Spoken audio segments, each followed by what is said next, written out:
Hey there, and welcome to Inside Butler Football. I'm your host, Bree Seaver. The Butler football team came out strong in their first Pioneer Football League conference opener against Campbell with a 35-14 win on Saturday.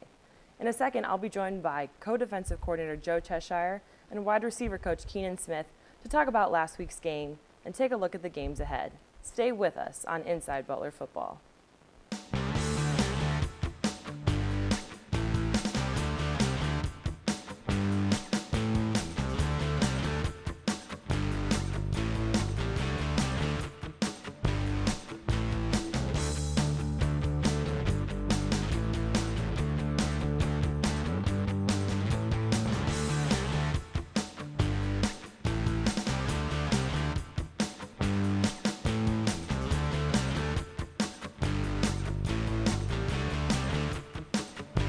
All right, we welcome you back to Inside Butler Football. I'm joined today by co-defensive coordinator Joe Cheshire and wide receiver coach Keenan Smith. Thanks for joining us. No problem. Thank you. Thanks for having us. So Butler got off to a really good offensive start. I mean, junior running back Trey Heater, he sparked an 81-yard scoring drive on Butler's first possession. I mean, overall, he had a great game, 2 touchdowns, career-high 204 yards. So, Coach Smith, could you talk about Trey's dynamic performance as well as the rest of the offense who allowed him those big opportunities? Yeah, Trey's he's a special player. We always try to find ways to get him the football because at any time he can change the game. He had a couple big runs there, especially that first drive, just getting him the ball in his hands and letting him do what he does. But it was a team effort though, as an offense. The O-line was opening holes for him. That they've pretty much been there all year. We just have to get him the ball more, and on top of that, in order for Trey to get those big runs, the receivers have to make their blocks on the outside. So as a unit that he started off, it was a good deal for Trey, for everybody to get involved. Absolutely. Now, the Butler defense also had a really good game. I mean, they limited Campbell to just 7 points for a majority of the game. So can you speak about, Coach Cheshire, can you speak about the defense and what they did effectively to keep Campbell to 7 points out to 59 minutes into the game? Yeah, I think it was, again, to echo what Keenan said, it's a group effort. This week was a little bit different in terms of the scheme that we saw. I mean, it was a lot of option football, which we don't see a whole lot in our conference. So, the whole week was about doing your job and being assignment sound. And if we could get 11 guys to be in the spot where you're supposed to be at the moment you're supposed to be there, I think that's the biggest thing for us. And if you look at the total yards, I wouldn't say we stopped them, but I think we contained them, and I think we did a nice job. And at the end of the day, when you have an offense like ours, you want to get them the ball as many times as possible. So that's, our big thing this week was just give our guys opportunities to score, just keep getting the ball back to them. And I think for the most part, our guys did a really good job. I mean, they had some drives, and, we talk about it all the time, is just if you can eliminate big plays and force people to execute over a long period of time, good things will happen at some point, and you'll get off the field. And, that's our big thing. Now, we have to do a better job of getting it off the field sooner to get our guys the ball. But I was happy with the effort, and like I said, it was a difficult opponent scheme-wise. And I think they did a nice job with our adjustments and playing hard and doing those things to get out. They made plays when we had to, and I think that was good. Right, and an example of that is a little into the third quarter. Butler was up 14-7. Campbell fumbles on their own 21, and then Butler recovers the ball to get the ball to the offense, and they're able to score on the next drive. So can you speak about, the defense's ability to create a turnover in a critical situation and how that secures the momentum of the game? Sure. I mean, like you hit it on the head. Momentum plays are huge. As a defense, how hard it is to come back on the field after a sudden change like that. And for them, I believe it was just a one play. I mean, we had stopped them, or they had stopped our offense. They got the ball back in one play. Their defense is back on the field in a critical situation. So as a defense, your back's against the wall, and you know how much pressure that creates. We talk to our guys all the time about creating takeaways. We haven't done the best job this year of doing that. That's something that we got to continue to focus on. But at that point in the game, that was a critical play. It was a great job by our linebacker, Jordan Massey. He made a nice play. We got the ball, and if you're opportunistic, like I said, if you keep giving the ball to our offense, they're going to score. Mm-hmm. And that's what we talk about all the time with our guys, is just keep giving them opportunities. But no question, that was a big play for us at the time. I think it was 14-7, and our guys turned it into 21-7. So you're talking about a big swing in momentum there that really gave you some breathing room to play a little bit more comfortable, and I think that kind of kick-started the rest of the half. Coach Smith, do you think that might have been the most impactful touchdown because it took it from a 7-point lead to a bigger one? I mean, every time you score, it's impactful. But for us, you know, starting fast is what we try to do every single week. So, you know, defense had they stopped them on 4th down on the very first drive of the game, and the offense went down there and scored. So I think that was probably the most impactful to start the game. But no question, anytime defense gets the ball back, you know, we've struggled this year, you know, playing off of each other. Coach Voris talks about it all the time, playing complementary football, defense helping the offense, offense helping the defense, special teams helping everybody. And, you know, we've struggled a little bit at times, but this game I think we came out that situation right there. Defense got the turnover, and in the offense we have to score, and our big goal this year is score touchdowns when you get down inside the scoring zone and not come away with field goals. So, you know, for us to get a touchdown after that I think was huge. All right, well, we're going to take a look at some highlights from this week's game. You know, this play, it shows a catch by wide receiver Brendan Shannon. You know, Coach Smith, how does this play speak to his tenacity and his consistent ability to get yards after contact? Well, Brendan's easily one of the toughest guys I've ever coached. We joke about it, but he's probably leading the country, or at least the conference, in yards after contact. He never gets brought down on the first hit. So this play right here is just typical Brendan, you know, making guys miss. You know, it takes 3 or 4 guys to bring him down. He's like a pinball, but part of that is in the off season. You know, Brendan trains really hard. He's one of our best weight room guys. He works hard, gets everybody around him. So, I mean, all the stuff that he's done in the off season translates over to what he does on the field.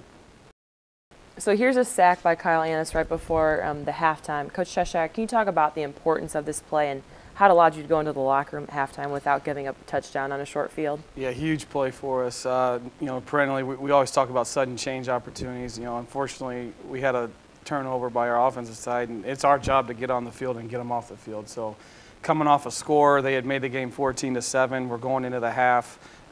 They had just enough time on the clock to really try to get themselves in a position to put some more points on the board. So for Kyle to do that is a huge play for us, a huge momentum burst, and it really kind of set them up to kind of run the clock out, which, you know, we get off the field, no points. We knew our offense was getting the ball first in the second half, so really that was critical, you know, for us. And Kyle's one of those guys that just keeps working, and it was a great effort play by him. He's a technician. He does a great job for us. So that was a monumental play for us in terms of momentum and sent us into halftime on a good note. The turnover that we referenced before where Campbell turned the ball over to Butler and then allowed them the opportunity to score on their next drive. So, Coach Cheshire, can you take me through the play and how they were able to recover that? Yeah, it's part of their option package. We knew going in, you know, they'd put the ball on the ground 7 times and lost 7 fumbles. So there had been some opportunities to get it. And like I said earlier, you know, we need to create more takeaways for our offense and get them the ball. And we talked about that at halftime. You know, we were fortunate enough here. It's a product of a guy being in the right place at the right time and then getting more guys to the football. And I think, you know, we talked about all the time with our guys is if the more hats we can get to the ball, if something bad happens for them and there's an exchange on the ground or a ball's on the ground, the more guys that we get there with pursuit, the better chance we have to get the ball. And again, you know, that was a huge play for us, in my opinion, for the game, because our offense goes in and scores at that point. And it all of a sudden goes from a 1-score game to a 2-score game, and now their philosophy has to change a little bit offensively, and it helps you defensively because now you understand you know, what they're trying to do and how they're limited based on the score. They have to make up their mind and kind of figure out how they're going to attack you at that point. So that was a huge play by Jordan Massey. I mean, he not only caused it, but he recovered it. So just a great effort play. But as you saw in the clip, there's, you know, multiple guys right there, and I think that's just a product of being in the right place and the right time, which is, you know, what we talk about. Many Butler fans are familiar with the sights of the historic Hinkle Fieldhouse, but what many people don't see is the athletic facilities available to student athletes. Senior football player David Thomas walks us through a tour of the football facilities in Hinkle. What's up, Bulldog fans? My name is David Thomas, senior running back here at Butler University. I'm here to show you our Butler University facilities. I'm a marketing major as well, so come on with me and I'll show you So right now we're taking a little tour. We're going down this tunnel where you'll see our locker room, our equipment room, and also our weight room.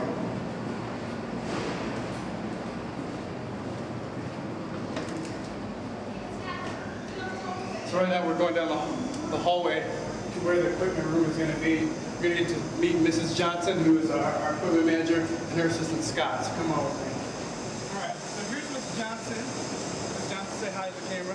This is our equipment manager. Yeah. This is where she keeps all of our helmets, all of our equipment, everything that we need to play football safely and securely. She also does our laundry, which I know is not the funnest job for her, but Great job. she takes care of us and everything that we need and puts it all in our box and our lockers. We'll show Scott back there. He's also one of our equipment managers. So I'll show you kind of just how it works and how our laundry works, our laundry system works. So these are our laundry boxes. This is where we get our laundry back. So we put a strap and a pin. Our pin, we put our socks and our t-shirts, and our strap, we put more of our nylon kind of stuff, our shorts, our undergarments and stuff like that. So it's a really quick and easy system, and everybody has their own locker, and so it's just a really good way to do that. So come on, we're getting a little closer to the locker.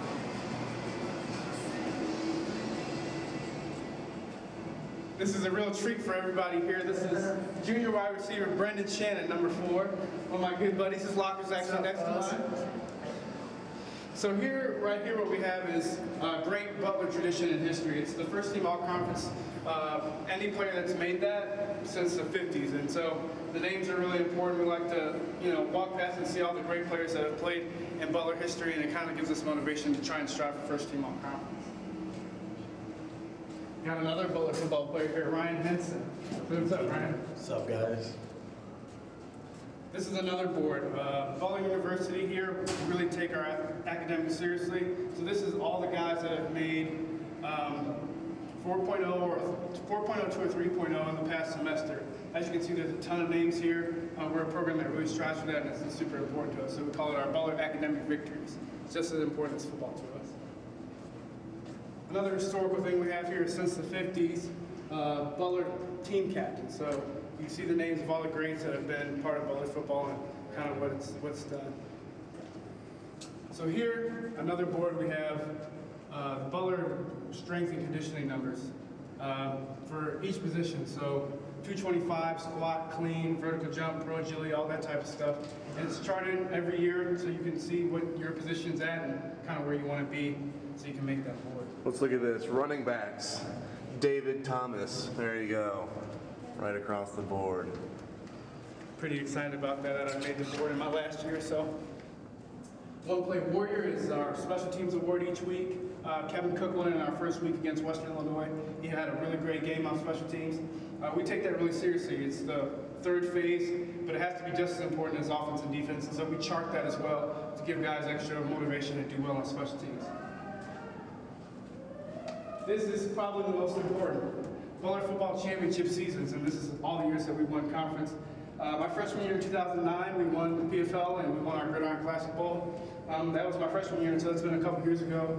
So we're looking for 2012 right here. So hopefully that'll be up there pretty soon. Now we're finally going to make it into the locker room. You'll probably see some guys hanging out in here, joking around, having a good time, and this is where we do our stuff. So really what you'll see here is this is kind of just the front of the locker room. See Thad Satry, junior linebacker right here.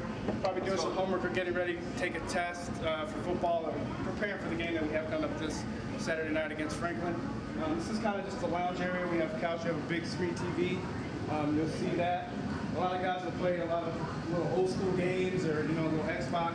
Just really get ready for meetings or practice or whatever's going on, what have you. So really you'll just see some of the lockers. I mean, a lot of the lockers are here. This is where they keep all of our stuff, keep our shoulder pads and our helmets in here, all the gear that we have and everything else. Guys just kind of chilling here, listening to music. This is where you build the relationships with your teammates and you just joke around and have fun. And we got a lot of guys that like to laugh, and so a lot of great moments have happened in this locker room for me in the 4 years that I've been here, and probably for a lot of the guys that have also played here as well. Just come on with me. Here you see a couple of quarterbacks hanging out. Quarterback Matt Schiltz and quarterback Matt Lancaster, so they're just chilling out, getting ready for practice. So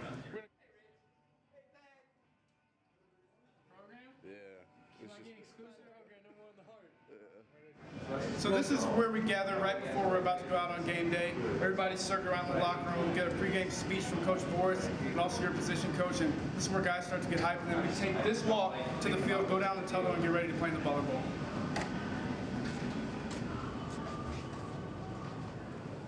So as you're making this walk, a lot of times we'll have guys like one of the captains, like either Jordan Ridley or Matt Story, or even guys like Greg Ambrose, kind of pump the team up, and we yell, "Where are the dogs at?" and everybody responds, and it's just, this walk is just a walk that I've made multiple times during my career in the games that we played at home. And it's just been a great thing. You just remember this walk all the time. And as you're walking through, just getting your mind right, ready and prepared, and just ready to defend the ball. So here we're about to embark on going down the tunnel. It's a very special thing for any Butler football player that has made this walk and gone down this tunnel. You see that we have the Pioneer Football League sign right here, just lets us know that we have to represent our league. And a lot of guys will slap the Go Bulldogs right before they go out and get ready to play Defense Bowl. So now we're about to go down the tunnel, and you get to see what the Butler Bowl looks like and to see what every Butler football player's ever seen since they've come down this road. So usually the tunnels during the day, it's pretty brighter. With the first night game they're about to have, I'm sure this will be lit up. As you walk down, you're just getting ready to hear all the fans scream and just get ready to let everybody see what we want to do. As soon as we hit the field, we just put our brand on tape, represent Butler football as best we can. The Butler Bowl has gone through a lot of changes since I got here in 2009. After we won the PFL championship that year, we completely renovated the bowl. And so it looks great, and I'm excited for everybody at home to get to see it. So this is kind of where we gather right here. They strike up the band and we just take off, and it's a great feeling coming into the bowl. Take it all in. It looks really good, and Saturday night when we play Franklin, the lights will be on, and it'll be the first time in 71 years that we've played under the lights, and it's going to be a great feeling. You take a look, the lights are out. The press box was put in after the 2009 season, and it looks great. It stands to be packed, and it's just going to be a great thing for us to finally get to play under the lights. Take a look at it. We got all the banners up, getting it ready for game day. As we're editing the field a little bit, it'll be swept and it'll be good to go for Saturday night. It was great showing you guys around. I really appreciate it. Hopefully you get to see us play at some point this year, and you get to see what the Bulldogs are all about. Go Dogs. Back here on Inside Butler Football. You know, this Saturday Butler plays against conference opponent Dayton. Dayton's currently 1-3, but they've also played some really tough competitors these past couple of weeks. They're coming off a heartbreaking loss to Jacksonville. So, Coach Cheshire, what do you think, their attitude is going to be coming into this week's game, especially after the loss, and in the back of their minds knowing that they lost to Butler the previous season? I don't know if their mindset changes that much. They're always a team that's going to be prepared. Perennially they're a conference contender every year, so I think their attitude as a program is reflective of their past success, and they know how to handle it. I think any team coming off a loss is going to have a little bit of extra motivation just because you have a week to kind of stew about it and get to work for a next opponent. But, there's no question they're going to be well coached. They're going to come out and play 60 minutes really hard, just like they do every week. It'll be a huge challenge for us.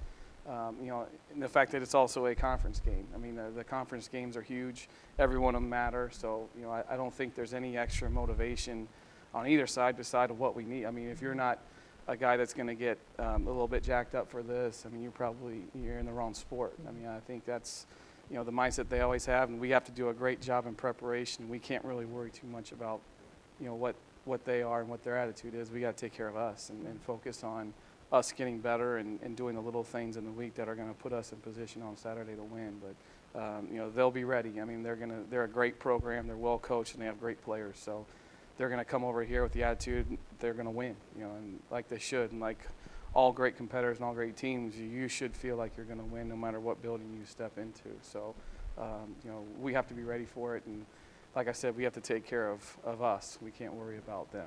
We have no control over what they do. So we have to do a great job in our preparation. Now, offensively, Dayton is a spread team. They have a redshirt senior running back returning, Taylor Harris.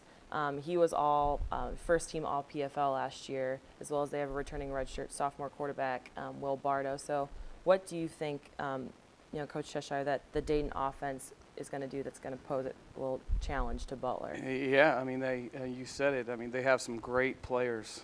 Their quarterback is dynamic. He can run the ball extremely well, throws it. They have some great skill on the outside, the receiver position. The Gary Hunter, they do a great job. They have a lot of speed. Their scheme is sound. They do what they do, and they do it really well. So they've seen every look, so they're not going to be intimidated by anything. But they do what they do, and they do it really well. And their emphasis is on execution, and they're going to put their players in the best situation they can be in to make plays. And I think the quarterback is definitely a concern for us. The tailback is, Taylor Harris is a very, very, very good player. I mean, he presents some definite challenges for us. He's a physical runner, can break a big play at any moment in time.